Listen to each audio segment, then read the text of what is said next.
What's up, Argonauts? It's time for another Monster Indie haul. We have a good stack of books here. This is actually the December haul, even though it is a couple days past January as far as the month beginning. We, I think, did the same thing last month in that we were a few days behind. I guess things have been getting busy at the end of the month, but we did get our indie books. And again, this is a whole video, not really a review video, but I am going to be doing one of those afterwards for Comic Frontline. All right, this is our cover story here. We have Rush Parallels. And somewhat interesting in this book is that my own Officer Alloy from the upcoming Big House Blues miniseries. He's in this. He makes a little cameo. And actually, we just had the Supercross Defenders of Europe Kickstarter that was successfully funded. So that was great. And we have D. Damascus. I have to ask actually creator Jerry Hines how to pronounce that. Going off memory, D. Damascus? D. Damascus, I think it was actually. He's a little part of that. Kurt Christensen's Thrust. Damian Walberg's Realm Rex. And this is Rodney's own Blue Jay. Rodney St. Etienne is actually the person creating this crossover. I think we see a little dabble there of willpower. And I do forget that character. Well, here we go. Could have just looked at this to begin with. Jerry the Judge Hines, D. Temasek. I think I was right with that. Temasek. Supercross. That's the book Supercross is from, which is from Thunder Zone. Okay, Kurt Christensen's Thrust from Time and Space. Damian Warburton's Jared Overfox from Realm Rex. Blue Jay from Tripping Through Splits, I guess is the name of his story. My own Officer Alloy from Big Ass Blues. Nigel Flood and Rodney Jean Etienne's Redbird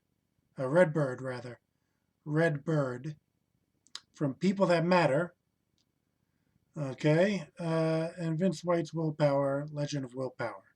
So I believe Rodney did just about everything in the book. Rodney Jean Etienne. Pure page 12. Seems like they both have him doing everything, but he kind of put a separate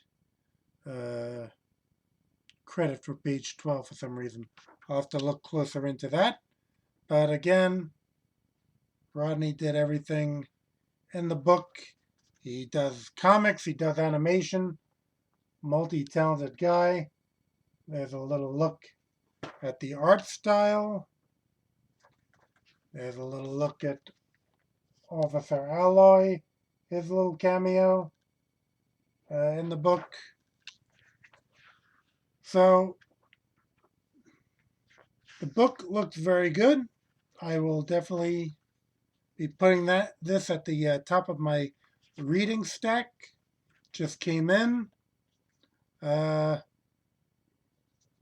just say one thing, that it's a number of the books that I have in this haul in particular some of them have like a blank inside back cover or inside front cover. He has everything credits on the inside front cover. And you're paying the printer for that page. You know, Rodney's an artist. Maybe he has plans to take those to conventions, do drawings in them or something. But otherwise, uh, again, since you're paying for the page, I would always utilize the page. Some people may get a little caught up in the or caught off guard with the page count being multiples of 4. Okay, comics are always printed in multiples of 4. So when you're handing in your files, you want to have 20, 24, 28, 32, 36, and so on, 40 pages, so that all your pages are utilized and you're getting your money's worth. I could have sent him the ad, of course, maybe for Argo Comics or Thunder Zone or something to chuck on that page. Again, he might want to be doing personalized drawings for everybody on that page. So that may be the game plan. Let's see where I'm going to put these books as I'm going through them. All right. I also got the new issue. Okay. Oh, the first book got from Indie Planet. This book I got. I've never been a user of Patreon, and I kind of broke into that with this book, YEET Comics. Okay. People might have seen I had gotten 3 sample copies of YEET in the past, and I had talked highly of them. So I jumped on with this one, okay, which is issue 32. And again, this is a book I'll do a more complete review on Comic Frontline, because it's multiple creators on this. Notably Chris Malgrain, who will come in a little bit later, in this haul. But yeah, they also have, I think Mike Jones might be one of the guys running this whole thing. And they have added William Mesner Loebs in on this. It was a name probably familiar to comic artists. Very cool. He contributed a story also. Kind of very Will Eisner-ish. Yeah, I'll go with that. But yeah, see, there's Black Terror seems to be in most issues in one form or another, I think. Seems to be a favorite among the YEET crowd. Again, I'll go a little deeper into it. Actually, this is number 32, and in my samples, I had gotten 28. That was 28. 29, and speaking of which, there's the Black Terror, and 30. They have flip covers sometimes. 30. And then I started with 32, so I'm probably going to have to, us comic fans always want like a big sequential run of something. I'm going to see if they can just charge me for 31 and let me get that either alone or with the next shipment. So if I get that, I'll include that in the next haul as well. But I'm going to go ahead and just I just read this, so it's fresh in my mind. I'll show the other ones on the review for Comic Frontline, but I'll be concentrating on this issue, which I think it's a really nice eye-catching cover as well. I like that. I always like super teams and team shots. This isn't really a team, but I just like the composition. All right, so that YEET. I got, okay, most of these are from Indie Planet again. Lucha Mystery #3. See if I can get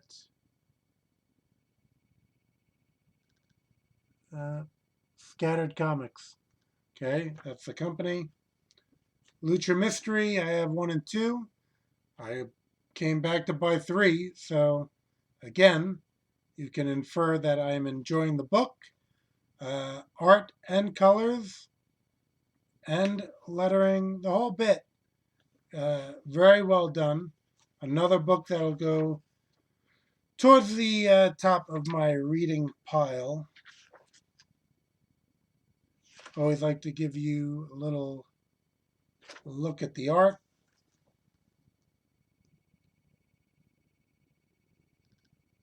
Okay, it is, I guess, a little bit, the story has a little bit to do with the Luchadors, which are Mexican wrestlers, pretty much. And a lot of them having different abilities. Let's see, Evan Quering does the story art and letters. Dean Vasquez does the colors. And Stephen Butler, what did it do? Front piece. I don't think he means the cover. Oh, I think he means this inside cover. He got a commission. Front piece, he said, but inside front cover. It's a very nice piece. I would have perhaps even made it a full-size pinup in the back or something. As we know, or as some of you know, who buy Argo comics, I always have a pinup section in the back, but it does come into a more of a page count. So, you know, it depends on and how many pages you're looking to do, and you have to, again, stick with that multiple of 4. He already has an ad in the back, inside back cover, so maybe that's the best place he could squeeze it in, but he still had to have the credits. But again, cool art style, great action. Let me get a little more art for you people. Up here we got a little wrestling scene here. Cool stuff, right? I believe so. All right. Onward to Big Bang Comics, which I had a, let's see, the National Guardians, going out of order, 1 and 2. So I did flip through them. If you are a Kirby fan or a fan of 70s Marvel comics, so it's really a combo of that. You know, even though Kirby did work in the 70s, of course, but much of his famous work in the 60s as well. But if you're a fan of Kirby in the 70s especially, and this is great material for you. Even the layout's very reminiscent. Number of the characters are obvious homages. I mean, the cover of this one, homage. So it's, you know, to some degree, a homage or a tribute. But really impressive lineup of creators. Ron Friends, Sal Buscema, Vince Robinson, Gary Carlson, Sterling Clark does a lot of work in these. Terry Huddleston, my friend from the cons, he's in on this. So you have a really good assortment of talent. Let's see. Got a character called the Renegade. Okay, and I think that's what Terry might have inked that story.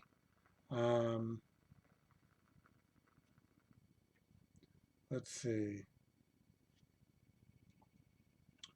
What else should we show here? A little bit of this.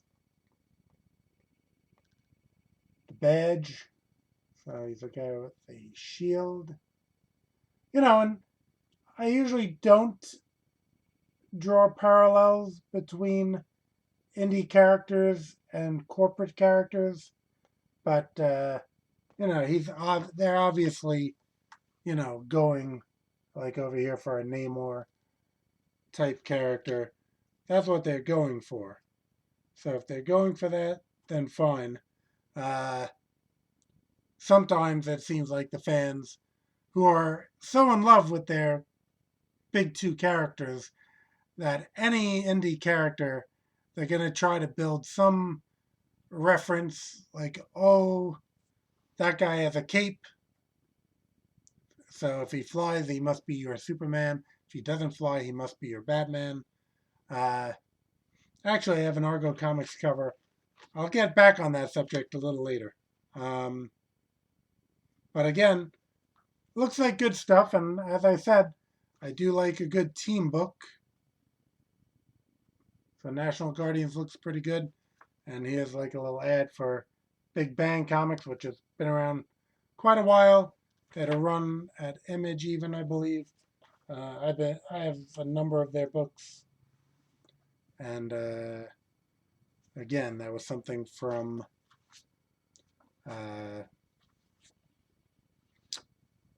yeah, those were from Indie Planet. As was Spectrum. Okay, Jeremy Few, who I've known for quite a while. Perhaps DeviantArt is really where we first met up. He puts out Spectrum here. And Jeremy is a great artist. Here's a pretty cool looking character by Jeremy. Okay. So let's see. What do we got?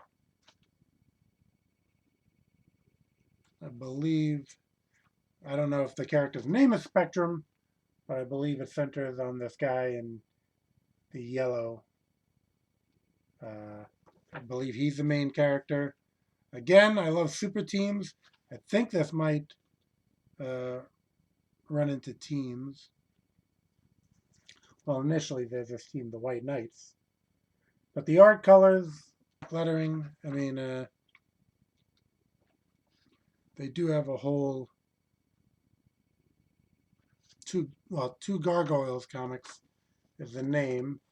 And you can kind of freeze on that, I guess, if you want to see their other titles. Thunder, I believe I have a couple issues of. This is their whole lineup. There's a website, twogargs.com, so you can check out more books from them. Oh, well, here's, I guess, the group that Spectrum's going to be a part of. And let's see. Well, I guess there's a little story recap on the inside here. What if you had to come out twice? Richie Thorison's taking the first steps in understanding his sexual identity when he suddenly develops superpowers. With no warning, he is thrust into a world where choices are being made for him, and he must struggle to maintain his identity before he's even decided what it is. So, let's see, it's a story about self-discovery, identity, seeing the world around one, finding one's place in it. So, he's going into different genders, races, creeds, beliefs, and that's basically somewhat what the story will, gear towards as well. Uh, acceptance of people's different beliefs, life choices, everything like that. Uh, it did sound interesting to me, and that's what's great about indies. You can explore all these different topics, and that you know, well, sometimes the corporate comics, they'll jump on bandwagons and everything, but uh, for the most part, I think the indies do a better job often with a creative voice not being editorialized. Not that it's bad to have an editor, of course. That helps make the book better, but just saying you have a more direct line sometimes to the creator. Um, all right. Okay, Chakal Art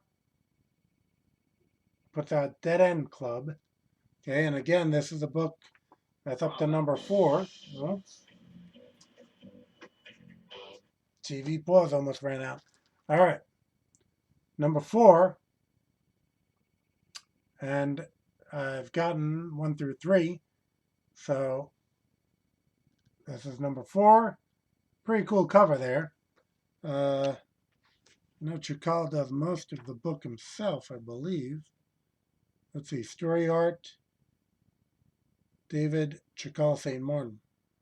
Okay, so yeah, I think he changed up the style a little bit in this one. The coloring looks a little different or something. Uh, Still think it looks very good. Think he did maybe a little less inking and straight to colors, maybe or something, because it gives a little more of a painted feel to it. Um, this is actually the hero's boss there. There, and I'm talking about different, you know, uh, people and their, different people being represented in the comics. She's like a dwarf, or just very short. It seems like a dwarf. Um, and I always thought she's like one of the best characters in the book. So she kind of breaks out a little bit in this issue uh, with her own stuff there. Um, and interestingly enough, Chakal is actually a pro wrestler as well. So uh,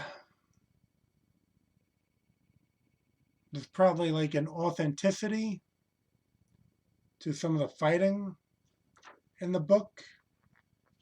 Um, Something for myself, having studied Korean Kempo, boxing, uh, and, being in high school wrestling. I go out of my way sometimes to try to infuse some real fighting into the books I make for Argo Comics. Um, and I'm going to say that, perhaps there's sometimes better choreography from someone like that. You can still watch a movie, pick up stuff, I'm sure, but often you'll see some creators really pull it off well. Um, I think in Bill Willingham's Elementals, he really did some great fighting scenes. I don't know if Bill had studied any fighting techniques himself, but I do see that sometimes. Whereas I'm thinking some scripts perhaps just say so and so punches so and so, so and so kicks so and so, or so and so shoots so and so with a beam, which none of us really have much experience with. But as I said, Chakal, he's a pro wrestler, puts out this book, does a good job with it, and I'm back for issue 4. So again, take that for what you will. Next up, okay, Rogue Planet comics. Got Heroes Unleashed. The Golden Age Reborn. So these are, I guess, supposed to be like Golden Age characters. Some of them might be public domain. I'm not sure, because I know. Well, yeah, sort of the Blue Scarab. He might be a public domain, for instance. Jay Piscopo is the creator behind this book. He does a number of books. I like his style. Oh, here's a public domain character. Who we're talking about with YEET. He's all over the place lately. I think Dynamite brought him back. Dynamite did a great job with him. And it seems like the Black Terror shows up a lot these days. People must like the design or something. But he is public domain. So that means the public can utilize him. And again, I'm not going to really kind of pigeonhole Jay's style, because I really can't think of exactly who you might put him in with.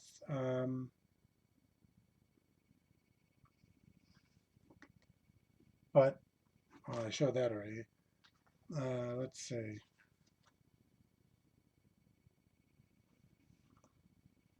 Maybe a little Bruce Timm to some degree. It's the only one that comes to mind. But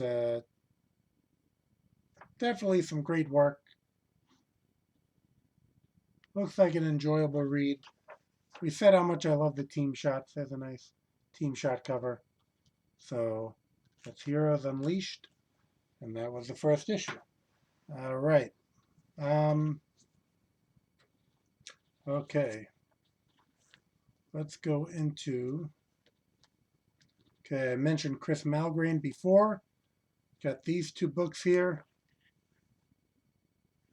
Formidable's pinup book number 1. Okay, and I was kind of actually trying to recall if I had this, but I think we had the art of Chris Malgrain before, okay, a while back. And, okay, oh, let's get the company name. Oniric Comics. Okay, so Formidable, the Formidable's pinup book number 1. So I think I was confusing it with that. I was like going back and forth, like, should I be getting this or not? Or did I have it? But I think that was the art of Chris Malgrain, issue 1 and 2. Chris has a great art style there. Kind of reminiscent of John Byrne. Although this one looks a little bit more like Vic Bridges, if anyone recalls Vic Bridges from Phase 1 Phasers back in the 80s. He also had a run with Freak Force for Image Comics from the Eric Larson universe. Vic Bridges was a great artist who kind of went away. But there's a variety of artists in this book. Is Gerardo Aguirre and Oliver Hudson doing kind of a Kirby-esque type pinup. A lot of cool different styles in here. Somehow this guy made it into it. So all I can say to Chris is thank you very much. I'm talking about animated art. There's like an animated looking art style right there. That's by Chris. So yeah, highly recommend Chris's books. Oniric Comics again. This is Tales of Formidables, the Amazing Origin issue. So let's see. I don't think Chris actually drew this one. Guest appearance with Joe Martino's Titan in this book.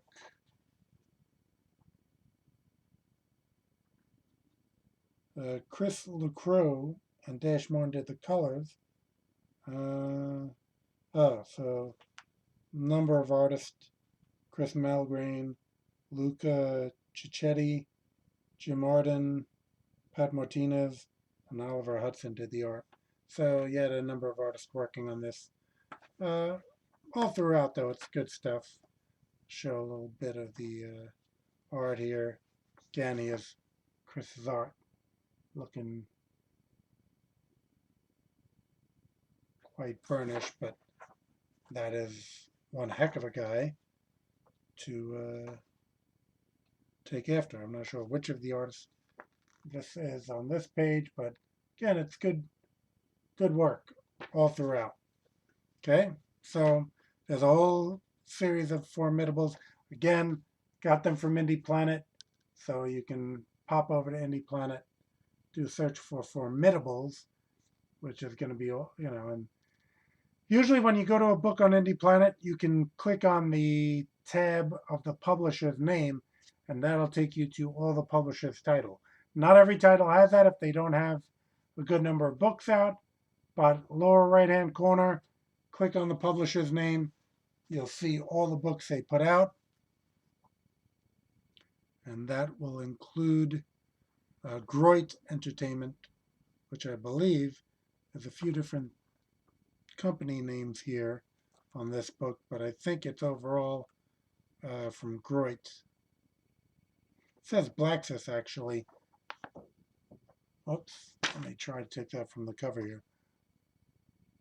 Yeah, that says Blaxis. But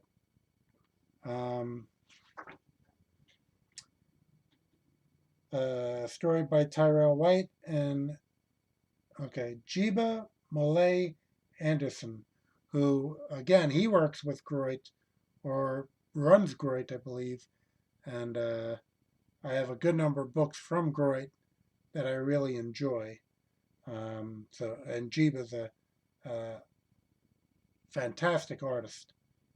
So art and design by him as well.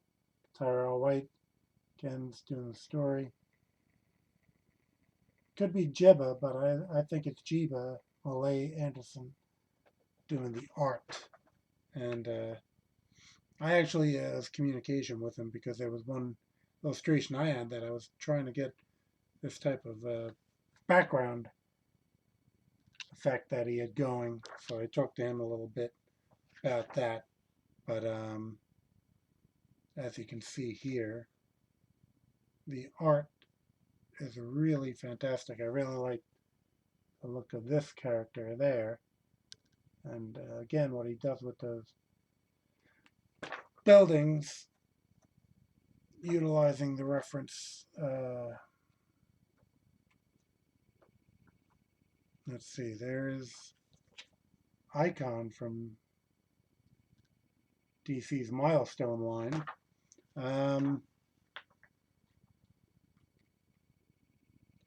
Let's see, this almost looks like Blackout from my own Team North America book, but maybe it's a little different in the colors. Actually, let me see, where is that?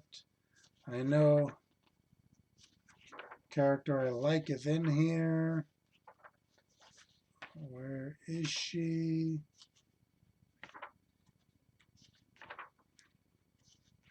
I'll see it in a minute.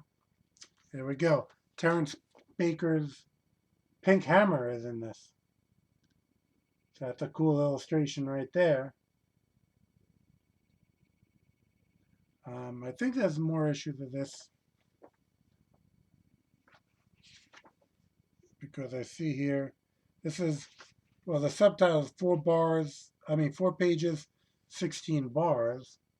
So I think they may have more of these coming up. Because it says The Globalist. I don't know if that's actually Nigel's Globalist. is advertised on that issue. But if it is, I mean, maybe I would get a commission from Jiba Malay Anderson or something, and perhaps even be included in one of these, because it's really a great collection of characters. What is that character from again? They have a list of everyone's characters, and let's see. Just bear with me for a second, because I'm just looking for someone. Let's see, which... Oh, I lost the page. Let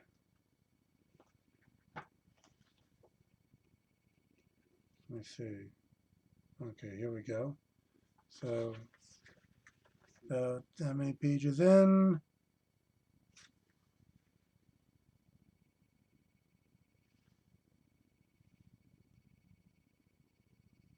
Oh, here we go. Yeah. Okay, Rosalind of Tribe, because I recognized, Larry Stroman's character here. Tribe was a great comic. Again, it was, I believe, Image for a while.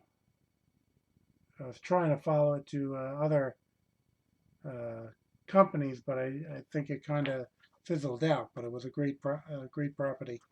So again, this is Union, which is just a variety of indie characters. All right. I slowed everything down. Let's pick up the pace. Okay, Champs-N-Sons Comics. CNS, Champs-N-Sons. Lee Jr., Messiah, and Scott. Those are the people who put this out.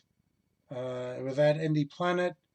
I hadn't heard anything about it, but the sample art looked very good, and I will say that it is some great art and colors. The lettering is good also.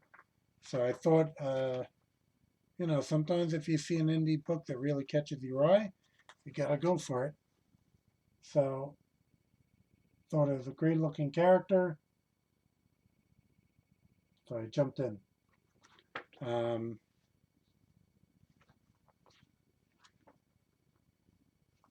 Man, I guess the logo's a little tough here. Thalia Stars. Okay.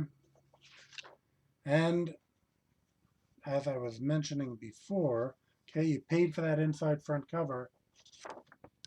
You might as well, the story ran into the back cover. So you utilize that, which is good. Again, the inside front cover, they may be thinking they'll go to conventions, do some drawing on there. But, always good for another pinup or advertisement.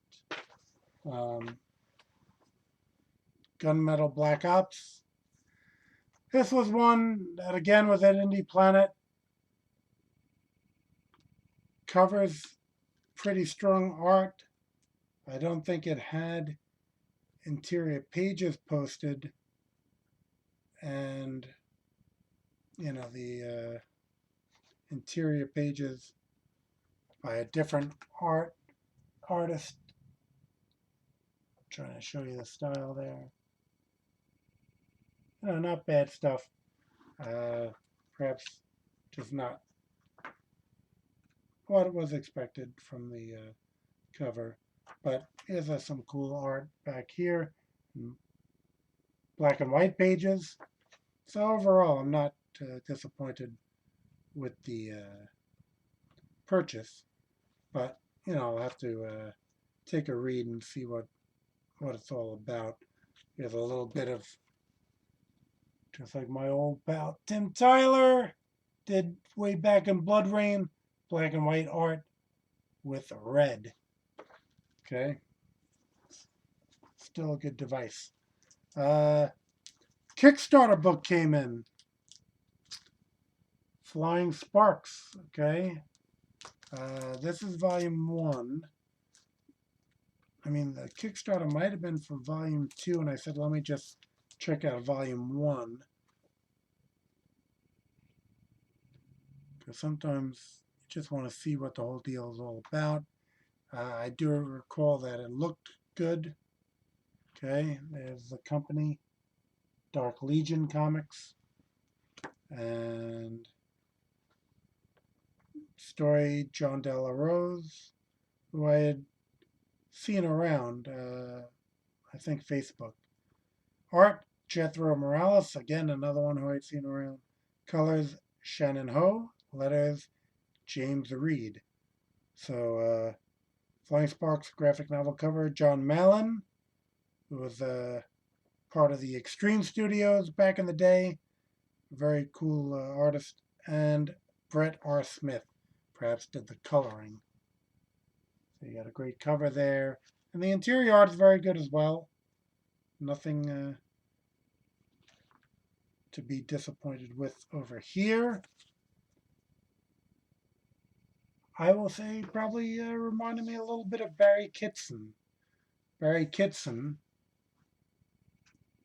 well known, primarily DC artist in my mind, did Legion for a long time, which was kind of like, not the Legion of Superheroes, but tied to the Legion of Superheroes, but in present time.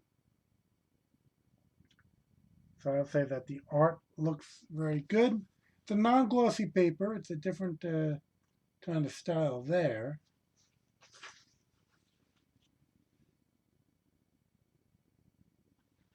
But there are some books trying to go onto newsprint that like the newsprint look. So this is more of a flat paper, non-gloss. Looks good, but haven't read it yet. So that is something that will be on the reading list. And you get a whole trade paperback here, which is always good, so that you don't have to locate multiple issues to read. The story, talking about locating things, I didn't locate this for the last indie haul, but I had it at that point. But it is somewhat manga sized.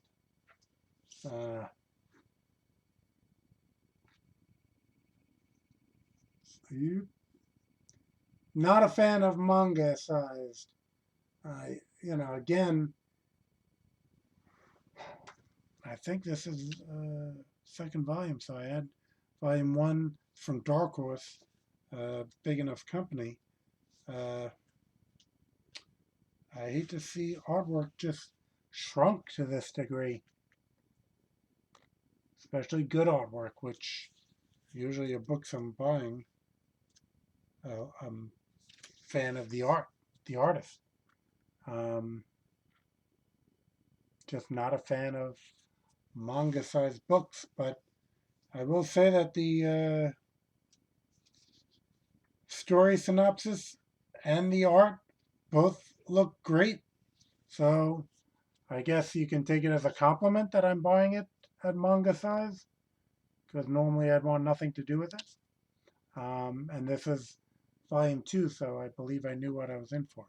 All right. I had posted on social media that Argo 5 had a couple of variant covers. So variant cover for Argo 532. And okay, Ron Williams did this variant cover. Chain reaction of Argo 5 facing off with Jackknife of the Death Squad Reserves. Okay, that's part of the story of issue 32 and 33. Let's see, had this team shot by Bruno Lima.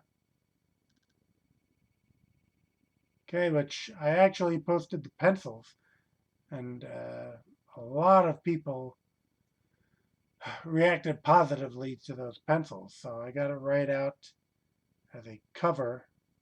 Okay, it was all inked and colored. Came out as a cover. Let's see. Well, 32 is, myself writing, Alex Garcia doing the art. Okay. Dio Lima doing the colors, Francisco Zamora doing the lettering, but this is Ron Williams doing the cover art. Okay, in this issue, myself doing the writing, Milton Esteban doing the art, Denai Ribiera doing the colors, Francisco Zamora doing the letters. Let's just have a little sampling of the art. See, Alex Garcia does kind of like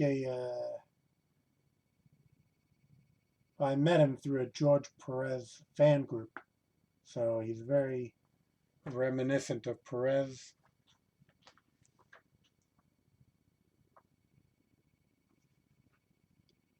Let's see. A little more art there.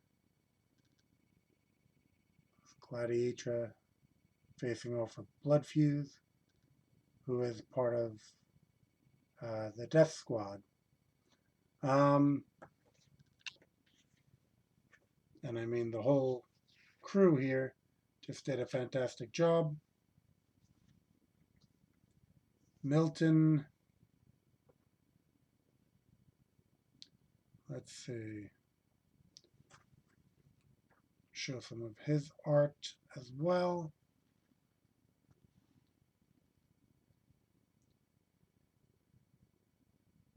Okay, fantastic artist.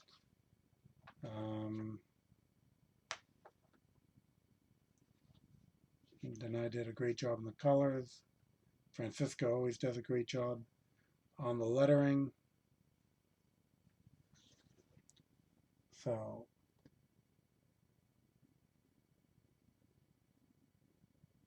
I think Milton's art kind of runs in the school of Mike Deodato Jr. But he really did a fantastic job with this. Now I'll go back to what I was saying before about people loving their corporate characters. I had again posted this social media, a lot of great reaction, no pun intended, for this cover. I did have one comment where he said, Wolverine versus Iron Fist. Which again, people are just so in love with those characters that they can't perceive any character not being tied to some Marvel and or DC character. And, I kind of let it go or whatever, but in reality,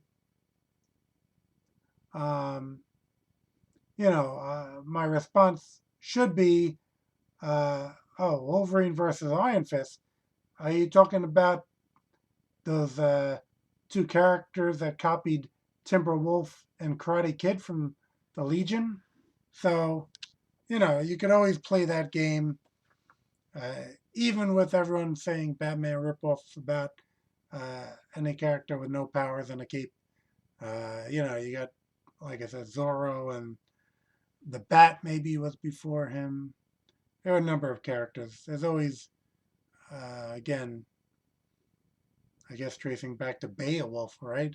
Always a lot of heroic characters, different abilities. But people, again, they love those characters, so they want to be protective of them almost. So any indie character is automatically disqualified. Never mind if a corporate character comes out that's very reminiscent of an indie character, it's still a fountain of. I mean, I love Black Hammer. Uh, they're obvious tributes. People praise the book. I enjoy it as well. But, you know, you don't see everyone just posting endlessly. Oh, that guy's Martian Manhunter. Oh, that guy's really Captain America. Oh, that one's really Mary Marvel. No, people just buy the book and enjoy the book. Again, I guess DC and Marvel, they are exempt from uh, any unoriginal thought. They are just the fountain of ideas. And the indies are all just scrubs. Um, Actually, here's a little original art I got in from Ron Williams. Okay, again, Ron did this great cover, and I had gotten this pinup with Pink Puma and Red Rooster, who are going to be coming later this month with a Kickstarter. Pink Puma did appear already in one issue of Sorority of Power. She made a little appearance there. So they are tied to the Argo Comics universe. This will be an Argo Comics Kickstarter, not a Thunder Zone Kickstarter, which is a separate universe. But he really did a great job on this art. Interestingly enough, he had started a layout on the other side. That Red Rooster is pretty complete. Pink Puma is incomplete and a bit bigger than she is, because actually these two characters were kind of based on friends of mine, and you know, he's kind of well, he's Asian, so he's kind of based on that. She's very short, which is again based on their real life counterparts. So I think sometimes it's tough for an artist to go outside of the realms of what's normally done in comics. So sometimes all the females, the males line up to be about 6'2", and the women line up to be about 5'6" to 5'8". So, doing a woman who's 4'10", which does exist in the world, or 4'8", or whatever, sometimes runs out of their realm of. But he actually, after a little bit of feedback, got her right here. I still do like this though, and again, maybe I don't know, either collaboration with another artist, trying to, or finish it off myself. I still think there could be some value in that. But that's going to do it for this haul. Again, I'm going to do the indie review on YEET for Comic Frontline. So at this point, I'll just say keep coming back to Argo Comics. I do these hauls because aside from putting out indie books, I support other indie books. And, to me, I'd be highly suspicious of, I've seen it a couple times where you got an indie creator who only seems to be buying mainstream. So you're saying, your stuff and the mainstream books are the only things that are good, and you're not looking at your fellow indie creators. I dive deep into my fellow indie creators, and I'm always the richer for it. So take care. We'll see you on the next Monster Indie Haul.